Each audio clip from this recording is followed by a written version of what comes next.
It's great to be able to private message people on LinkedIn, but have you ever had this situation like the one shown here, where you type in the message, you intend to move down a line to write the next part of the message, and it's sent already? I'll show you how to use Click to Send to avoid that situation. Here we go.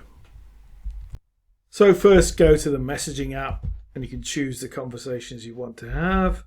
If I pick this one here and give it a bit. Now, what I need to change is where it says press enter to send. That's the default position. So it means every single line you type in, you're in a one-to-one conversation, so backwards and forwards.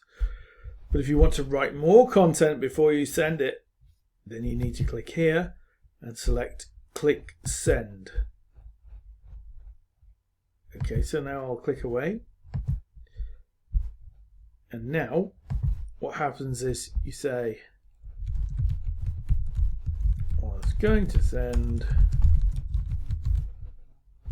was over 2 lines long.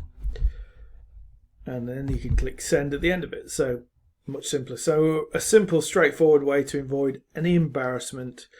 You want to look as professional as possible in communications. You might have some really useful resources you want to share, and you don't want to look clumsy in terms of not finishing what you're saying before you send it. So that's Click to Send on LinkedIn in 2020. I'm Paul from PR Wilson Media, your social media personal trainer. Cheers.